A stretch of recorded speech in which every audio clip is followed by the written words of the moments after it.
distinguished participants, we have just gone through the another system of the living planet, that is hydrosphere, the marine microclimate, that really the nature has endowed this kind of immense resources and plenty of them to move forward, going deeper into deeper, but the spirit rules over meaning of life. That has really created a whole canvas for the sake of pursuing of the research. We have really enriched and enlightened with all informative deliberations given by a very, you can say, the learned scholar in the field of ocean science.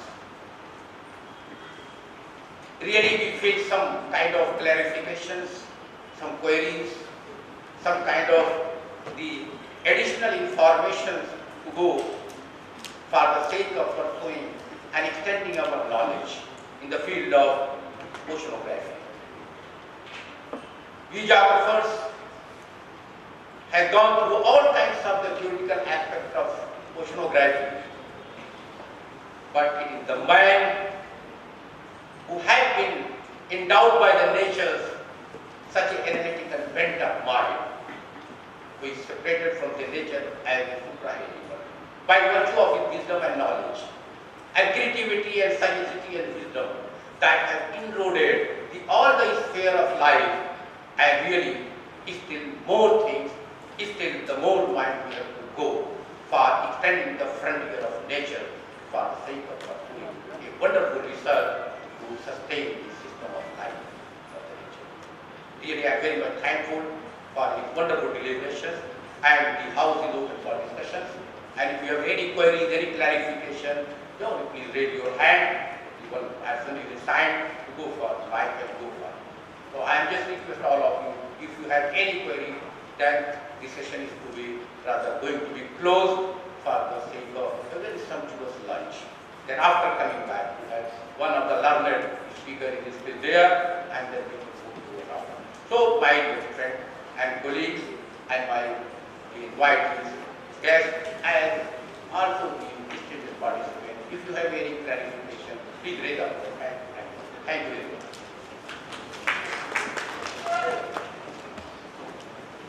There is seasonal cyclic variation in CO2. For some seasons it is increasing and in others it's decreasing. And another point which I feel generally we assert, like in history, this CO2 was mainly because of natural factors. Now anthropogenic factors are dominating. So I feel like anthropogenic factors, they are same everywhere. So I would like to know why this kind of variation is there, and what are the main reasons that are stimulating this kind of thing, these seasonal variations. So, okay, see, let me go back to the glacial integration period first, and then there's Earth has a natural feedback system. So what we now know is that during those periods, the natural feedback system was more active.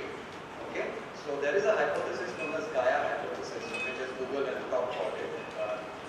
So these feedback systems are no longer working perfectly now because of a lot of changes with the human being has done, or the developed the countries for the purpose of development we have done.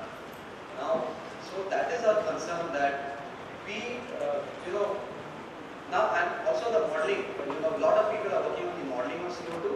With modeling of CO2, what we know now is the changes in the CO2 will affect a lot of communities in the ocean. So that is something we are concerned about, because these communities play a very important role in carbon fixation. Now the seasonality, when you talk about carbon fixation, actually comes from the seasonal cycle of this plankton in the ocean. So during some season, there will be some plankton which is more efficient in fixing the carbon than the others.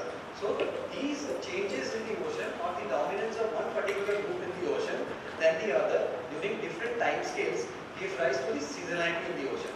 Further, what happens is there are certain processes in the ocean. One of the important processes is upwelling. When we talk about upwelling, it means basically the uplift of deeper waters of the ocean to the surface. Now we should know, any deeper waters happens is, when the plankton die in the surface layer, it sinks down.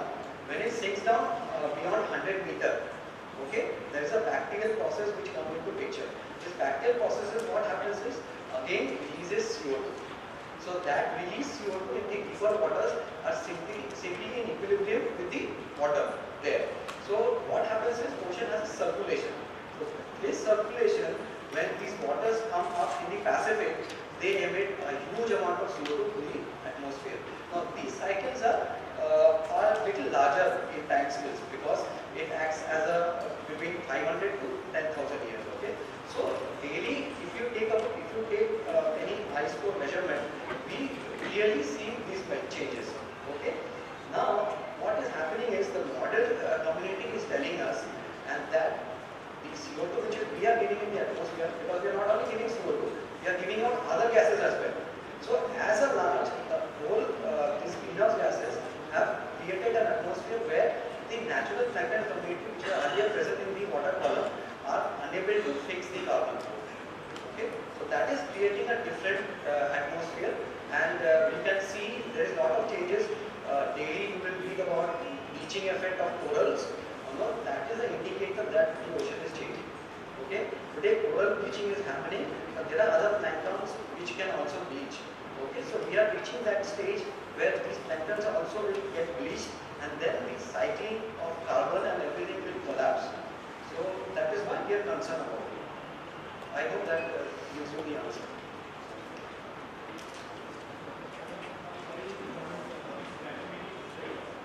I did have that, but one my request there, please come again on 3 p.m. sharp.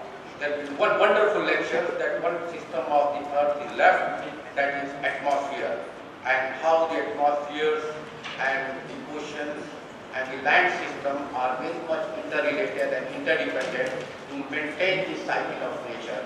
So please, after taking lunch, please come to the same place and to be enlightened further the one aspect and one system of the earth, that is atmosphere.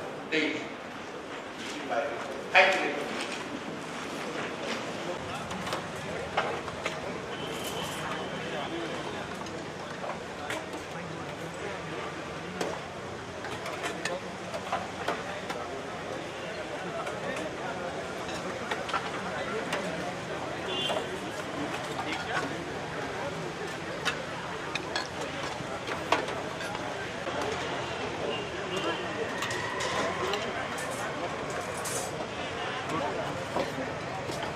Dependent and interrelated to whole of the earth system.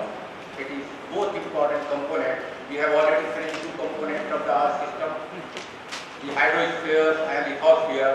The another component is left, that is atmosphere, which is very much important, because without atmosphere the sustainability of the life is important. So now I will request the Professor Naushad Ahmed, please take the chair and take this occasion for the compiling the whole proceeding of this scientific program. So today, this evening afternoon, we are having one of the scholars who is very much specialized in the atmospheric science, and his explanations that must be more innovative and more informative and more igniting. So without taking much more time, I request the Dr. Hari Baba Sahab K to deliver his talk regarding the whole process of the data generation formation system of climate and environmental studies. Now I request please proceed. Assalamu alaikum. Who is a educationist and also visionary par excellence. Today I am very fortunate to be here.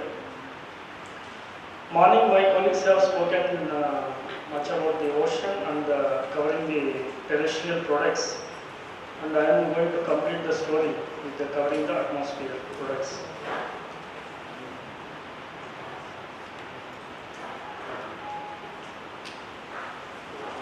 We know the great lecture of Richard P. Feynman, in which he introduced the whole nanotechnology to the world, telling that the whole library can be fixed, put in a pointer of the pen. So whole library will go into the just end of the point of the pen in the future. He has delivered a lecture thinking about how nanotechnology is going to change the technology. Nanotechnology is going to change all these memory devices, and so we have all the whole data can be put in just a pen drive. Now we have seen that the technology, what is its effects. So now we have come into the state where the satellite data is overflowing.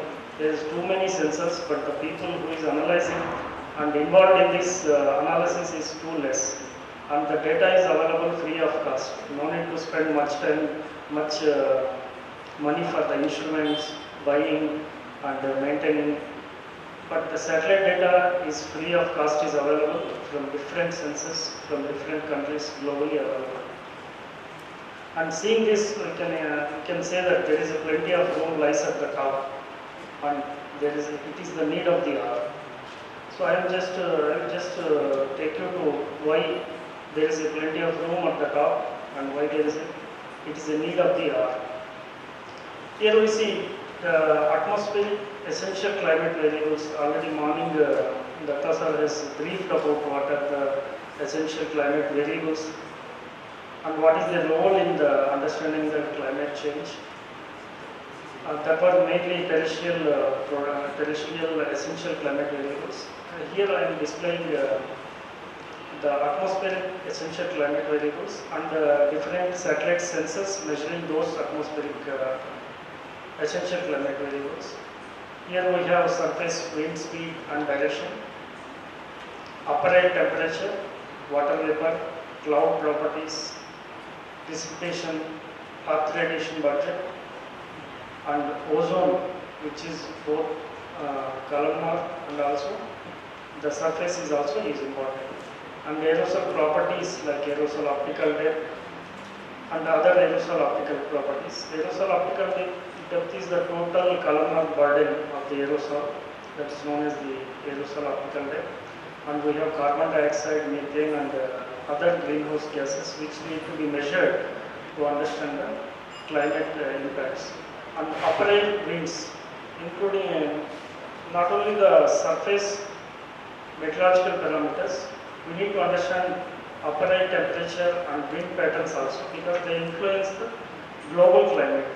Only surface parameters we will be able to see only localized effects, but upper air temperature, winds, these are able to influence the global climate. So both surface and upper air atmospheric parameters are important. And here the different satellites which are measuring this essential climate, from which these essential climate variables can be retrieved, are also listed.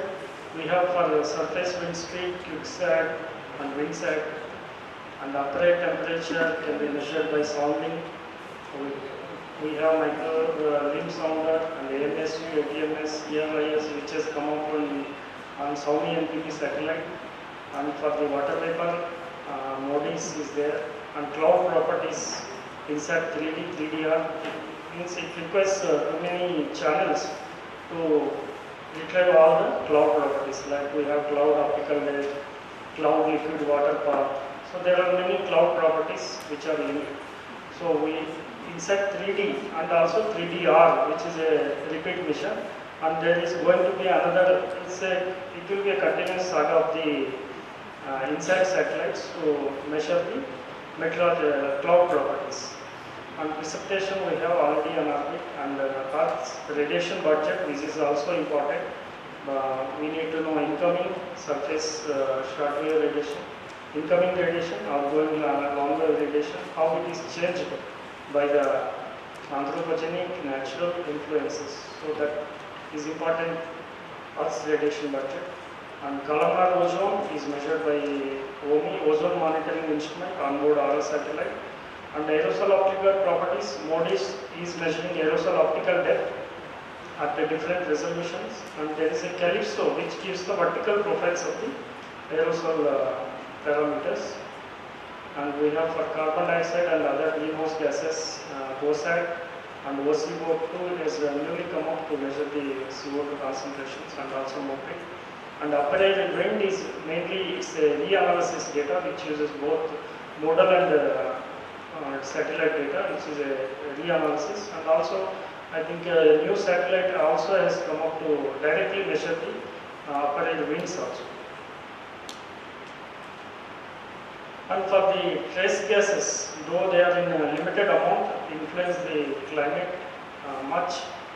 We have all the satellites listed here, the species wise, like we have NO2, SO2, carbon monoxide, methane, non-methyl volatile organic compounds. We have particulate matter and ammonia and carbon dioxide. So there are different satellites from European Space Agency and NASA measuring these parameters, and this is all freely available data, and there is no much investment required, only the investment is our mind. So there is plenty of room at the top, and we need to explore this for the benefit of the humankind. And we see this is the left side, this is the photo clicked when I was in Southern Ocean expedition, which is a pristine environment. And here right side we see it's a totally polluted environment. So from the pristine environments we are disturbing the earth with the pollution and the other anthropogenic influences. So don't we think we are disturbing the balance? So there itself the concept of climate change is there. And also we see the day-to-day effects of climate changes and the fog and visibility, which is giving real trouble for the people. And here we see also black carbon, which is emitted from fossil fuel vehicle emissions, going and settling on the glaciers. The black carbon properties and absorbing aerosol. So once it is deposited, it absorbs the heat and melts the snow which is below. So the snow melting will have a different effects leading to flooding and other things. So it's a day-to-day life we have been affected by this climate change. And atmospheric essential climate variables, this I have already touched. Ocean and terrestrial have already been explained. GCOS is the global body which decides which are the essential climate variables which needs to be observed for the long time, and through which we can actually make the climate change impact assessment and take the measures to beat the climate change.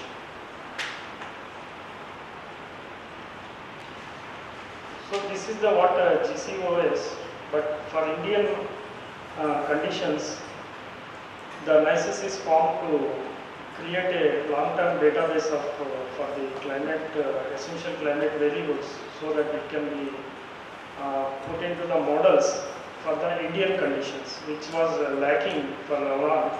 So the NICES PMC actually consists of, it is not an NRSC. NICES is not NRSC alone. It consists of representatives from all intra-departmental institutions like IITM, IASC, SPL, DRA. So there are many institutions involved in this endeavor.